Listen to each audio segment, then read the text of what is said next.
Presiden Prabowo Subianto menemui Ketua Umum PDIP Megawati Soekarnoputri di kediaman Mega di Jalan Tengku Umar, Jakarta Pusat pada 7 April 2025. Keduanya berbincang secara tertutup selama kurang lebih 1,5 jam. Pertemuan Prabowo dan Mega ini menarik perhatian publik. Meski saat ini posisi keduanya di politik berseberangan, Prabowo Mega ternyata memiliki sejarah hubungan yang menarik. Simak informasi selengkapnya di VOI hari ini. Megawati merupakan anak dari Presiden pertama RI Soekarno, sementara Prabowo merupakan menantu dari Presiden RI kedua Soeharto. Pada masa awal reformasi, Megawati pernah menyelamatkan Prabowo dari status stateless atau tidak memiliki kewarganegaraan. Hal ini diungkapkan oleh Megawati pada Desember 2019 lalu di Istana Negara Jakarta dalam acara Presidential Lecture Internalisasi dan Pembumian Pancasila. Kisah ini bermula setelah Prabowo diberhentikan dari dinas militer pada tahun 1998 dan memilih untuk mengasingkan diri ke Yordania. Dalam masa pengasingannya itu, status kewarganegaraannya menjadi tidak jelas, sehingga menempatkannya dalam kondisi yang tidak menentu.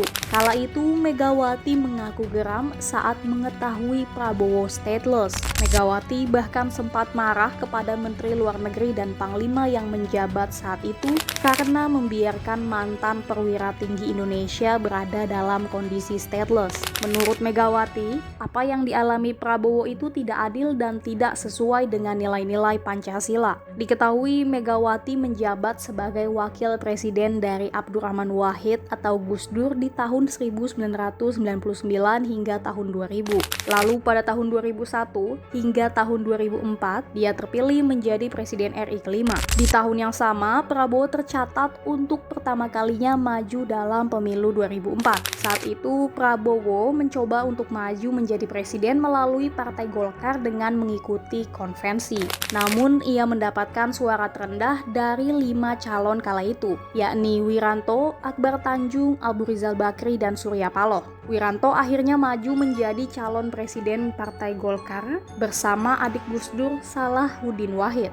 Keduanya dikalahkan oleh SBY Yusuf Kala. Pada tahun 2009, Prabowo kemudian berkoalisi dan menjadi calon wakil presiden berpasangan dengan Megawati selaku Ketua Umum PDIP dan mantan Presiden RI kelima.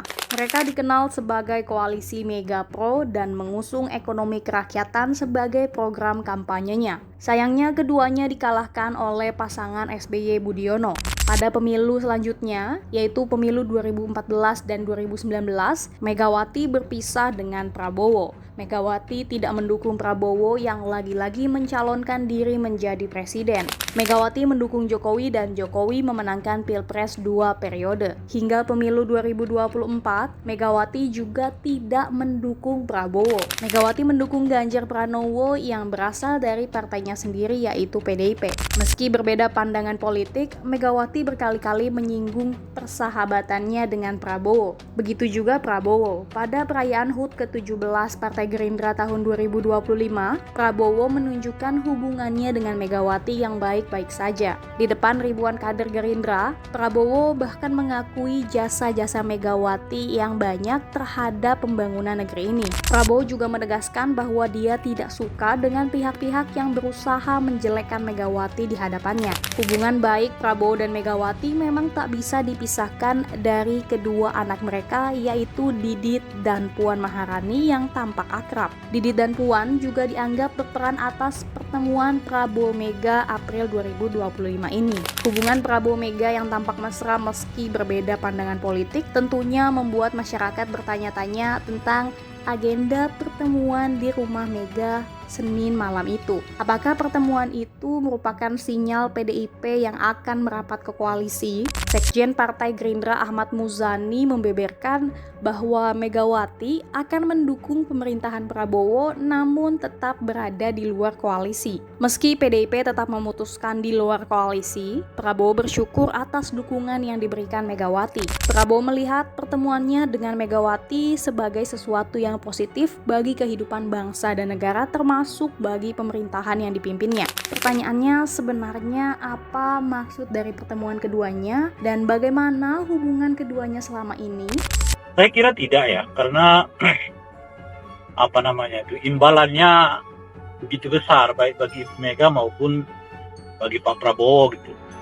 Ibu Mega kan kalau masuk ya, paling hebat dia dapat 2 kursi, tentu tidak sebanding lah bagi Ibu Mega gitu. Begitu juga dengan Pak Prabowo, kalau kemudian harus kalau masukkan PDI mungkin harus melepas 2 atau 3 kursi dari anggota kabinet ke partai politik, ke PD Perjuangan, dan itu bisa akan mengenai teman koalisi yang lain.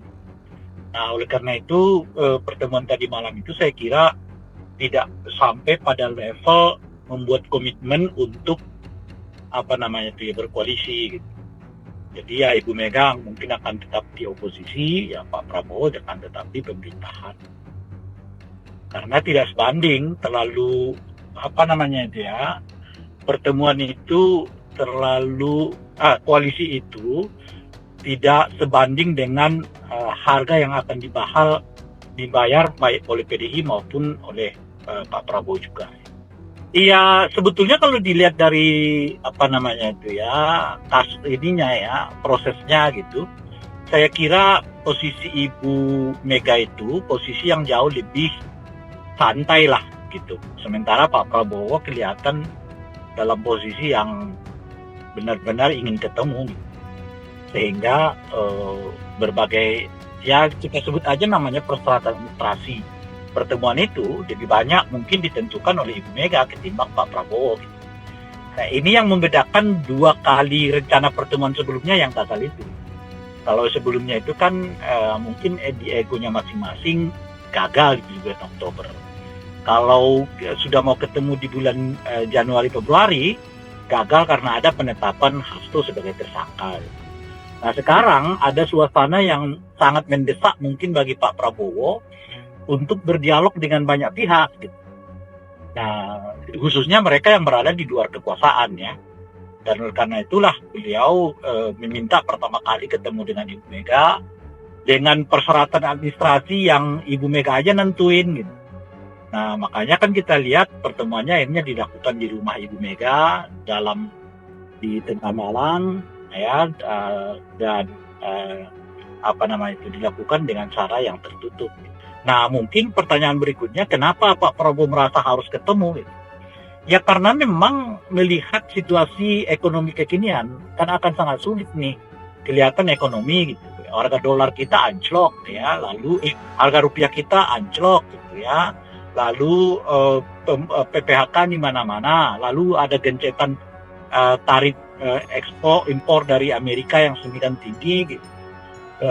Dan ada aksi-aksi mahasiswa yang mulai makin marak dan juga mulai makin membesar dan sebagainya gitu. Pada intinya adalah kelihatan ekonomi kita sedang tidak baik-baik saja, dan boleh jadi angka-angka atau apapun namanya mungkin sedang menunjukkan ke arah yang boleh jadi juga lebih buruk gitu. Nah, Pak Prabowo mengantisipasi jangan sampai kondisi ekonomi yang tidak sedang baik-baik ini berakibat kepada krisis politik gitu. Nah, disitulah mungkin urgensi pertemuan ini bagi Pak Prabowo, sehingga dengan begitu ya mau ketemu di mana dengan syarat apa aja oke aja deh gitu. Yang penting kita ketemu gitulah kira-kira. Karena itu tadi Pak Prabowo mungkin menginginkan kalaupun kondisi ekonomi misalnya ya tidak lebih baik atau malah makin memburuk, setidaknya tidak berimbas kepada krisis politik. Alias beginilah kira-kira bahasa entengnya itu. Jangan peristiwa 98 terjadi deh gitu. Kan peristiwa 98 itu krisis ekonomi yang berujung kepada krisis politik. Nah, mungkin Pak Prabowo ya oke, enggak perlu harus ikut saya atau bergabungan saya, tapi ya ayolah kita sama-sama punya komitmen ya supaya jangan terulang lagi kisah 98 itu di mana krisis ekonomi berujung kepada krisis politik. Sebetulnya sudah memiliki kedekatan personal, emosional gitu. Nah, cuman akhir-akhir ini mereka berbeda politik. Nah, perbedaan sikap politik itu ya tentu tidak dengan sendirinya membuat mereka berputus hubungan gitu. Nah, disinilah kelihatan relasi masa lalu itu, hubungan masa lalu itu memudahkan mereka untuk bertemu kembali. Karena pada dasarnya di antara mereka nggak ada yang saling terluka gitu. Ibu Mega nggak merasa dilukai oleh Pak Prabowo, dan Pak Prabowo merasa juga nggak dilukai oleh Ibu Mega gitu. Nah, yang masalahnya Ibu Mega itu kan bukan pada Pak Prabowo ya kan, pada Pak Jokowi. Jadi kalau pertemuan itu tanpa Pak Jokowi ya artinya secara penghalang nggak ada gitu. Kecuali misalnya Pak Prabowo menggandeng Pak Jokowi hadir serta dalam pertemuan itu, ya mungkin itu jadi kendala bagi Ibu Mega untuk mau bertemu. Di tengah kondisi politik Indonesia yang penuh ketidakpastian dan ketidakstabilan, pertanyaannya apakah Prabowo memang benar-benar menginginkan stabilitas politik hingga akhirnya menemui Megawati?